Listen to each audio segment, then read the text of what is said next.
Hey everyone, welcome back to my channel. So we now have an update to a story I did yesterday you can check out here. Labour leader Anthony Albanese was doing a campaign talk out in Western Australia with Mark McGowan, the Premier of WA, and someone came up to the press conference who wasn't a member of the press, and he said he wanted to ask Anthony Albanese a tough question, and then Albo, as you can see in the video, says, no, we can't have that.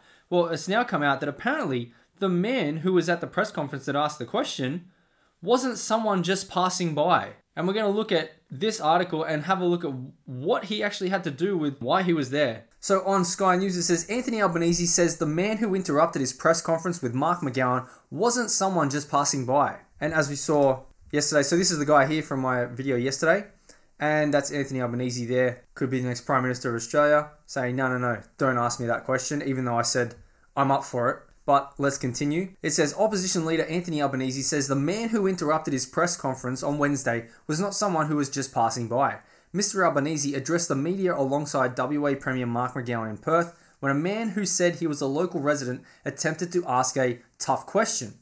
The Labour leader said he was up for it before telling the man, sorry, we can't really do that, the protocol, the Media Alliance would be a bit upset. They said, we're not taking questions, we're only taking questions from journalists. Because that's what you do at a press conference. So that's what happened in the video. Now, it turns out, the man later turned to Mr. McGowan in the hope he would answer the question, prompting the Premier to respond, we can chat with you afterwards. Now I said, I wonder if they actually did talk to him afterwards. And let's take a look. Mr. Albanese was pressed on Thursday if he had a chance to speak with the man following the press conference.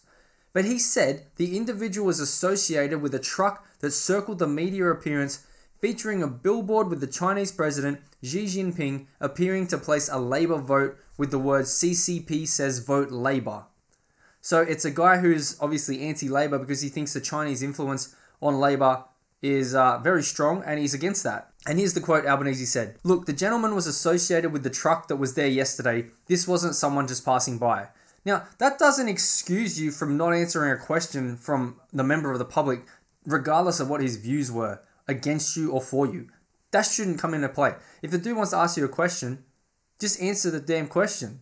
Even though it's a tough question and he's apparently against what the truck claimed was CCP support of Labour. Now there is a little bit about the Prime Minister because he had a confrontation as well with a man. But before we get to that, this is why this part on the Labour matters.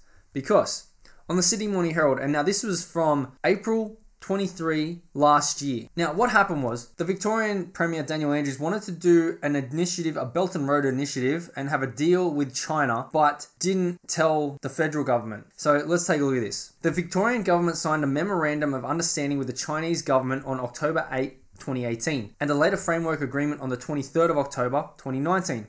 While the Department of Foreign Affairs and Trading was consulted on the first agreement, it never saw the second deal until it was announced in the media. So he didn't notify the Department of Foreign Affairs and Trading. The deal signed Victoria onto China's $1.5 trillion global infrastructure initiative, allowing for Chinese investment in Victoria and for Victorian companies to participate in Chinese government projects overseas under the Belt and Road Initiative banner. Neither deal was ever approved by Andrew's cabinet. So how the hell did he get through? So Labour's doing deals with the Chinese while not telling the Department of Foreign Affairs, the federal government. And now just quickly, the Belt and Road Initiative, strategy initiated by the People's Republic of China, seeks to connect Asia with Africa and Europe via land and maritime networks with the aim of improving regional integration, increasing trade and stimulating economic growth. So that's what they wanted to buy into. But this is what happened next, and take in mind this was last year. This week all that work came crashing down. The federal government announced on Wednesday night it had cancelled the 2 Victorian deals made under Chinese President Xi Jinping's signature foreign policy, on the grounds that they contradicted Australia's national interest. So the Victorian Labour government was going against the federal government, which is Liberal at the time. So they went behind their backs to do a deal with China, and that is the context for why some people who go to these press conferences, or this person who was at the press conference yesterday with Albanese, was with a truck and a billboard that said Chinese president appeared to place a Labour vote with the words CCP says vote Labour. So that's where this is all coming from, because state Labour governments have been trying to do deals, backdoor deals, with China. It shouldn't matter who he was associated with or associated with a truck and a billboard, because it's exposing Labour and their Chinese support, shall we say. I will code the other side as well, because the opposition leader's press conference interruption was followed hours later by Prime Minister Scott Morrison being confronted by a furious pensioner at a pub in Newcastle. This guy was going off at Scott Morrison, the Prime Minister.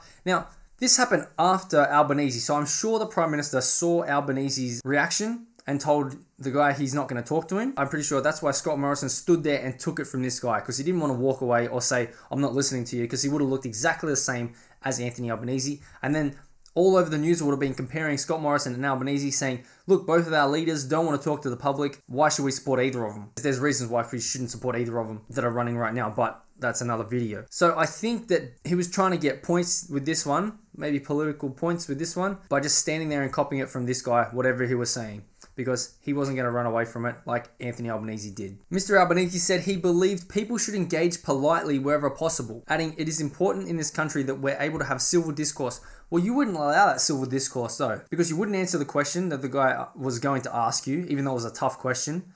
And then you wanted to backtrack and say it's because the media alliance would be offended or whatever. And then you want to say he was associated with a billboard that was saying China or CCP supports voting Labour. So that's why I didn't want to talk to him and have a civil discussion. No, you should have just talked to him anyway. It's not a good look for you. And the Labour Premier, Mark McGowan, who was at that press conference, said of the trucks, whoever is behind that should be ashamed of themselves. No, what Labour should be ashamed of is that they're going behind the federal government's backs to do Chinese deals that are buying into $1.5 trillion deals when we don't even know what the hell China's going to do if they invest in our country. Like, they already own how many ports and land deals now? We have no idea. It was right for this guy to be up there and ask a question. He's just a member of the public.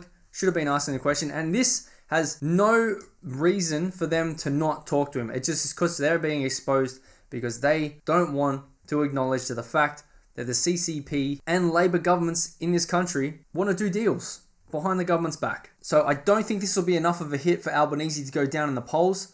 And I think it'll stay where it is, but pretty sure Albanese is going to win the election as the recent polling has suggested. But we'll see. We've still got just over a month away from the election, so we'll see what happens leading up to that. And I'll have full coverage here of that when it happens too. Thank you for watching. Don't forget to smash the like button, subscribe to the channel if you haven't already, share this video out there, and I'd like to thank my members at the Two Towers level, Daniel James and Sir Straith.